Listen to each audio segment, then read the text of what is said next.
It's Wednesday, March 26th, and this is the 1909 State News Weekly podcast featuring our reporters talking about the news. I'm your host, Alex Walters. This week, professors caught in the crosshairs. Texas Senator Ted Cruz is circulating a database of research projects he wants cut from federal funds. Some scholars at Michigan State are wondering what they did to end up on the hit list.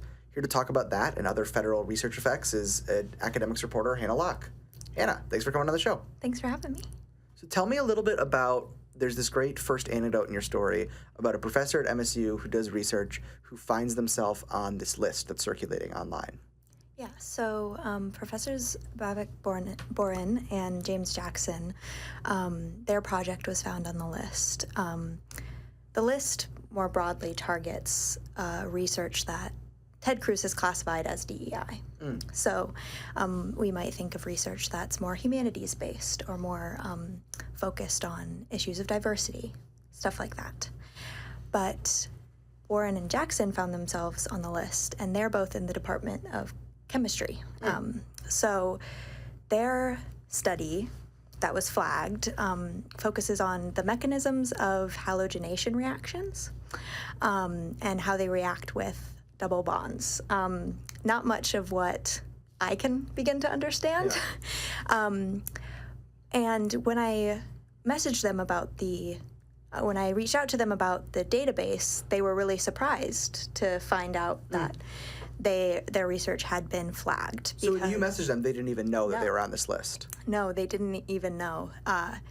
So I was kind of the one that brought it to their attention. And then when I spoke to them in person, Professor Boren had gone through the proposal that was flagged, and he found that the only word that he thinks could have caught the attention of their project was the word diversity, which was included in their proposal. And what was the context of diversity in their proposal? Sure. So this database focuses on National Science Foundation funded grants. So in order to have a proposal approved and funded by the NSF, there has to be a broader impact statement in your proposal. In Boren and Jackson's project, their broader impact is focused on something called Project SEED, which is a program in the that the American Chemical Society, a national program, has created, and it provides high school students from low-income backgrounds with the opportunity to participate in research projects in the summertime. So high school students can apply and be placed with a mentor or a researcher at a university. So because they had some role in this high school program, and they talk about that in like the broader impact section of their proposal, this is then flagged as diversity research, as DEI, on Ted Cruz's list of like things he wants to cut. Correct. What did they make of that? I mean, this stuff about chemical bonds and whatnot doesn't seem like the kind of like DEI research that, you know, conservatives like Ted Cruz are actually sort of after. Right. So they were baffled, for lack of a better word. Boren had actually said to me, I don't think it's much of anything that Ted Cruz would understand. It's not the type of thing that he would be able to comprehend. Yeah. Because it's not.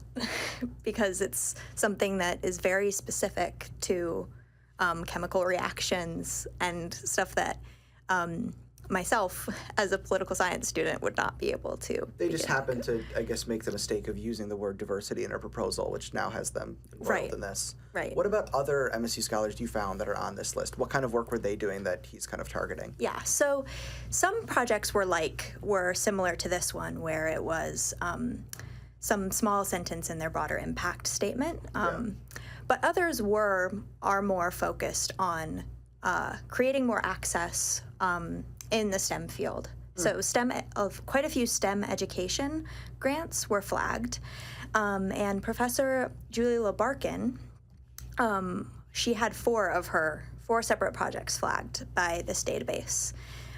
So she is the Associate Dean of MSU's Environmental Science and Policy Program. And one of her projects that she focuses on is called the STEM Ed Participatory and Community Engaged Research and Teaching Program. And so this trains postdoctoral researchers in STEM education research, but it focuses the research on community-driven needs, and interests. So this program in particular partners with indigenous communities, and it's partnered with the SUNY ESF Center for Native Peoples and the Environment, and also the College of Menominee Nations. So when I spoke to LaBarkin, she said that the tie between this project and also the other projects of hers that were flagged was the focus on kind of community and justice and uplifting researchers and students. And what's your reading on, you're an academic, you're on Ted Cruz's list. I mean, obviously that's a scary thing, and they're worried and they're confused about it and maybe take issue with the methods. But what does that actually mean? He's just a senator. He's not necessarily, I guess, empowered to, make these cuts. Is this something he's putting out as, suggestions for the executive department to make cuts? What does it mean to be on this list? Right. So the database was actually originally released as part of an investigation of his during the Biden administration. So in October of 2024, he released this database, and it was it was any research that he had deemed promoting DEI, and all of the research was kind of filed under, it promoted DEI or advanced neo-Marxist class warfare propaganda.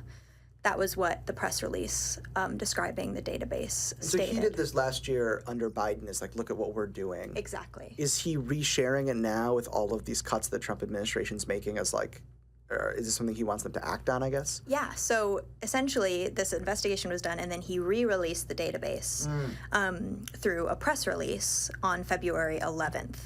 And through this press release, he requested that the projects included in the database received significant scrutiny in the Trump administration's review of NSF grants.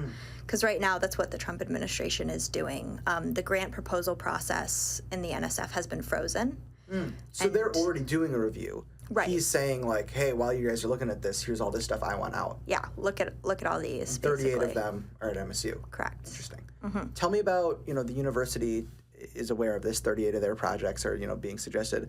Are they, you talked to the relevant vice president, Doug Gage, who oversees research at MSU. What did he say about what the administration is actually doing about this, if they're taking any action? Sure. So when it comes to this database,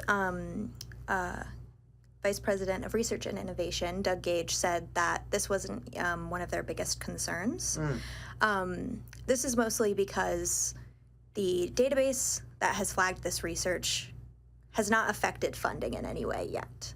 So right now they are keeping an eye on it, but as of right now they aren't taking any action because no action has been taken other than the release saying, of this. This isn't even something we're concerned about at this point because there's other. Yes. Tell me about what are the bigger fish that Doug Gage is frying. Right. So the biggest fish that is affecting MSU right now is the dismantling of USAID, which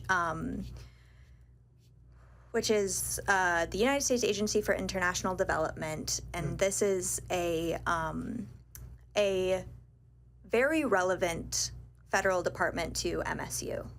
Why is it? Why is MSU intertwined with? Because that doesn't make as much sense to me as NIH or NSF. You'd think that's more intertwined. Right. So USAID is a government agency that provides humanitarian assistance internationally. So quite a wide array of these programs are focused on agriculture in other countries. And as we know, MSU is an ag school. Big with the agriculture stuff. Big with the agriculture stuff. Used to be called Agricultural College. Exactly. So we have quite a few programs at MSU that maybe we wouldn't think of being targeted by Trump right now, because we're seeing all of the attacks on DEI, we're seeing all of the attacks on NSF and NIH. But actually the only departments that have been severely impacted with funding freezes have been those that are supported by USAID. International agriculture research. Correct. And it actually even goes beyond agriculture as well. There are some, there are a few projects in the College of Education that were funded by USAID that were also frozen. So according to Doug Gage, right now their focus is on USAID and. Well, I mean, what are they doing with those researchers who had I guess like USAID funded projects that now that one is just like cut. They don't have that funding anymore. Do you know what's happening to like the relevant people at MSU? Yeah, so I was able to speak to them for a story that I did a little while ago. And essentially their funding has been frozen during this review period, during which the the State Department will review all of these programs to see if they are still worth funding. So, and during this time, researchers are kind of in limbo. And in preparation for this, Gage talked about some researchers, they are looking to provide with teaching positions or other opportunities at MSU. Like transition them in this interim until, you know, this review is done. But then as he talked about, if this review of USAID concludes and they decide, yeah, we're actually going to cut funding for all these research projects that we're opposed to, I mean, do you lay off all those researchers? Are there other ways that those projects could be funded? Like, what happens then? Right. So he spoke a little bit about the project funding. So MSU does not have the money in their budget to pick up where these projects have left off if they do lose their funding. So the projects will essentially be terminated if they don't have funding. And then it's kind of up to the administration to see, and also the specific departments and specific colleges to see what happens to these researchers. But it's definitely a source of stress for these researchers as well. And specifically, like, some of the senior researchers I talked to spoke about how they feel, obviously, a lot of stress about their positions and their projects. But there are certain junior researchers, like PhD students, researchers who are professors who don't have tenure, undergraduate students, postdoctoral students who have a lot less support. Yeah, and will maybe feel more of like a kind of looming sense of doom about, like, you know, if this really does end, like, you know, what is this like career in this sort of research? Right, exactly. Yeah. Well, I'm sure you'll continue to cover it as things evolve. That's all for now. We'll be back next week with fresh reporting from the great minds here at the State News. Until then, both of Hannah's stories that we discussed and plenty more available at statenews.com. Thank you, Hannah, for coming on the show. Our podcast coordinator, Taylor, for everything you hear. And most of all, thank you for listening. For the 1909, I'm Alex Walters.